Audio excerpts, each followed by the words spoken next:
Bienvenue sur la chaîne. Animation résumée. L'histoire commence au Japon, et nous voyons une fille nommée Nishino, qui dormait encore dans son lit. Elle s'est réveillée et elle est allée dans la salle de bain. Après la douche, elle s'est regardée dans le miroir et était très nerveuse car elle retournait à l'école après un terrible incident avec un harceleur. Elle s'est habillée, et quand elle a ouvert la porte, elle a eu peur pendant un moment. Elle s'est rendue compte que tout allait bien et elle a été conduite à son école. Quand elle est arrivée à l'école, Nishino est sortie et tous les élèves l'ont saluée. Soudain, elle rencontra la seule personne à l'école qu'elle méprisait. La raison en était que Minoru prononçait toujours mal son nom. Il s'est excusé et a déclaré qu'il connaissait généralement les noms de tous les personnages principaux de l'école. Puis il a fait une autre tentative pour dire son nom, mais il a de nouveau mal prononcé son nom. Pendant ce temps, Nishino remarqua qu'il ne l'avait jamais vraiment regardé dans les yeux et qu'elle détestait Minoru. Suite à cela, elle a été félicitée par ses camarades de classe parce qu'elle était une célébrité, et elle a essayé d'ignorer Minoru. Plus tard, Nishino est allée aux toilettes pour se calmer car elle a été kidnappée par un harceleur au collège. Depuis, elle se cache derrière un masque. Puis les cours ont commencé et Nishino était le meilleur élève de la classe, qui était aimé de tous. Elle jouait l'animal de compagnie du professeur et était gentille avec tout le monde pour que personne ne la déteste. Soudain, elle a entendu de beaux sons de piano provenant de l'extérieur du bâtiment de l'école dans sa classe. C'est ainsi que nous apprenons que Minoru Kaganu était responsable des sons. Il a joué du piano et les autres élèves sont rentrés chez eux. Le soir, Nishino a appelé son chauffeur et lui a demandé de venir la chercher à l'école. Malheureusement, il a été grièvement blessé par des criminels. En conséquence, Nishino a décidé de rentrer seule à pied chez elle, et Minoru a vu qu'elle n'était pas prise en charge par son chauffeur. Elle s'est rendue compte qu'elle n'avait pas marché seule à la maison depuis l'incident. Soudain, elle entendit un bruit et un homme effrayant qui la cherchait apparut. Elle a essayé de s'enfuir mais une voiture lui a bloqué le chemin, elle a donc été capturée et les hommes ont prévu de la kidnapper.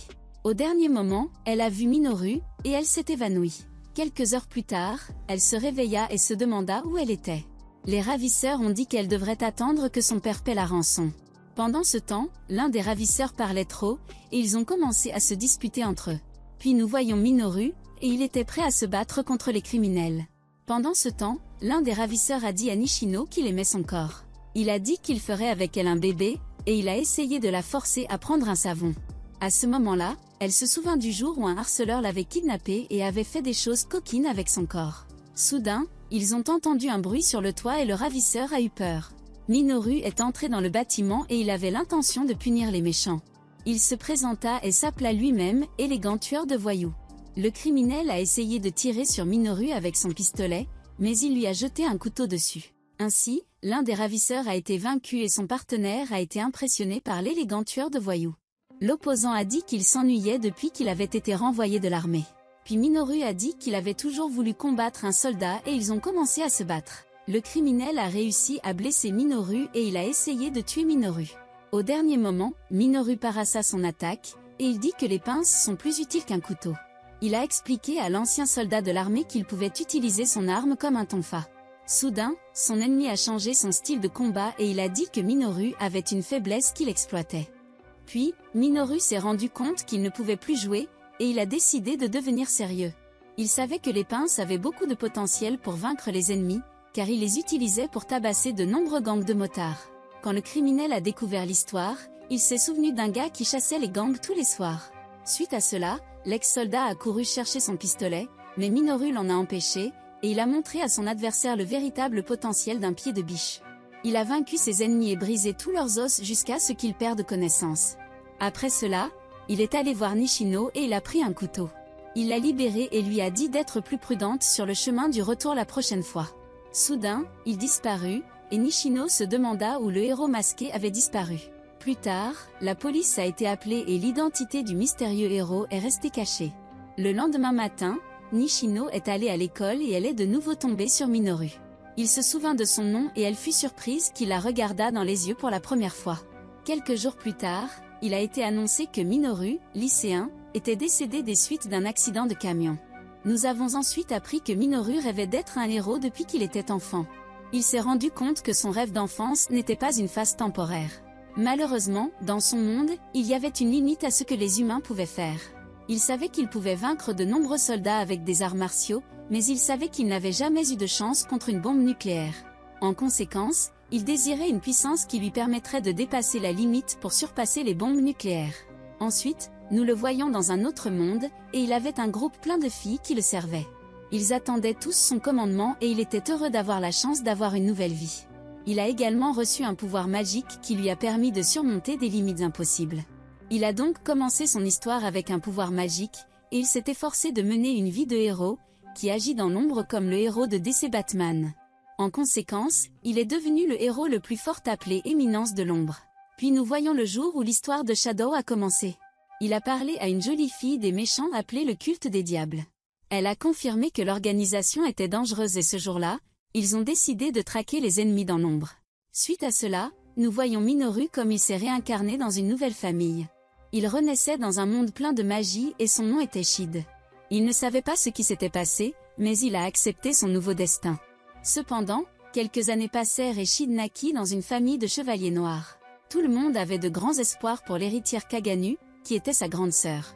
La raison en était que Shid ne révélait pas son talent et menait une vie ordinaire, mais la nuit, il combattait des criminels comme Batman, et il montrait à ses adversaires son vrai pouvoir. Shid a créé un slim qu'il voulait tester sur des criminels.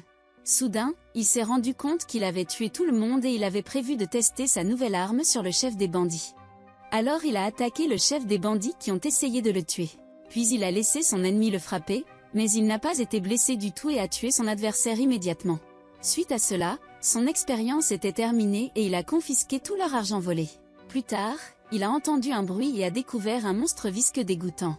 Il sentit que la créature était surchargée de magie.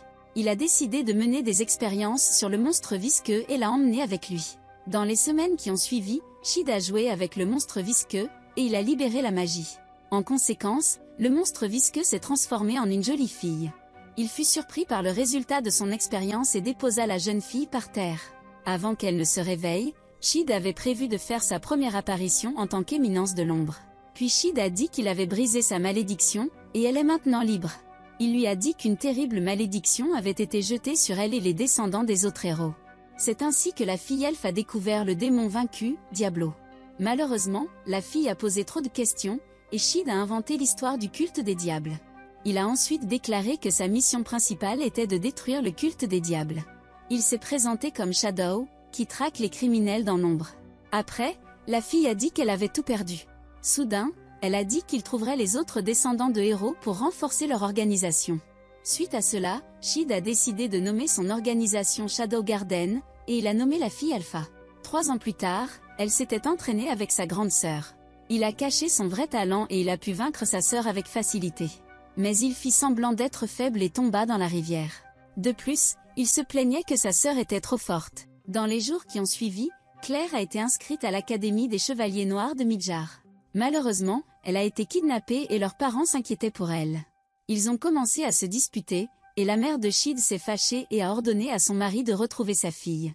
Pendant ce temps, il a demandé à Beta où se trouvait Alpha, et il a appris qu'ils avaient déjà trouvé des traces de Claire. Puis Shid a jeté un couteau sur la carte et il a raté, mais Beta a cru son mensonge. Malgré tout, Beta a trouvé la cachette de sa sœur, et il a agi comme si tout était planifié. Il a dit qu'il connaissait déjà l'endroit secret de leurs ennemis et est parti. Suite à cela, on voit Claire et le vicomte Gris l'attaquer. Il était impressionné qu'elle soit capable d'esquiver ses attaques et elle a dit que son frère lui avait tout appris. Elle a également dit qu'elle apprenait toujours quelque chose de son frère au combat et que le vicomte s'intéressait au frère de Claire. Soudain, Claire s'est fâchée et a essayé de tuer le vicomte Gris parce qu'il avait l'intention de kidnapper Shid. Ensuite, il lui a été rapporté que cette personnes sont apparues et ont vaincu tous leurs soldats. Le vicomte Gris a immédiatement couru vers l'entrée et il a été choqué que son commandant soit mort. Puis Alpha a dit qu'ils sont Shadow Garden, et elle lui a dit qu'il détruirait le culte des diables. Le vicomte Gris a été choqué qu'elle ait entendu parler de son organisation, et il a attaqué Alpha. Malheureusement Alpha était plus forte que lui et elle a bloqué toutes ses attaques. Le vicomte Gris a décidé de prendre des stéroïdes magiques et il a obtenu un pouvoir. Puis il a réussi à repousser Alpha et il a profité des opportunités pour s'échapper. Alpha a dit aux autres filles qu'elle n'avait pas besoin de le chasser parce que Shadow l'achèverait. Pendant ce temps, Shadow était sous terre dans la cachette, et il réalisa qu'il était perdu. Ensuite, le vicomte Gris est apparu, et il a été choqué de voir l'un des ennemis. Il attaqua Shadow, mais il détourna son attaque avec facilité. Donc Shadow a dit que bien qu'il ait plus de pouvoir magique qu'Alpha, il est beaucoup plus faible qu'elle. Puis Shadow commença à montrer sa différence de puissance. Il a joué avec le Vicomte Gris et l'a attaqué à coups d'épée puissants qui l'ont grièvement blessé. À ce moment, son adversaire s'est rendu compte qu'il n'avait aucune chance contre Shadow. Puis il a dit que l'obscurité était plus sombre qu'il ne pouvait l'imaginer, et Shadow a commencé à sourire. Après cela, le Vicomte Gris s'est transformé en un monstre puissant qui a doublé sa force physique. Il a attaqué Shadow, mais il a esquivé toutes ses attaques. Soudain, il commença à se préparer pour son coup final contre son ennemi. En conséquence, il a tailladé son adversaire et a dit que le temps de jeu était terminé. Le Vicomte Gris a perdu sa bataille et il a vu l'espoir dans l'ombre. Après le combat, Shadow a trouvé le pendentif du Vicomte Gris et il est rentré chez lui. Le lendemain, Claire rentra chez elle et elle avait dit au revoir à sa sœur, qui avait été envoyée à l'Académie de magie. Le soir, il appréciait le coucher du soleil, mais Alpha avait de mauvaises nouvelles pour lui. Elle a dit qu'il le quitterait, et il a été choqué par ses paroles.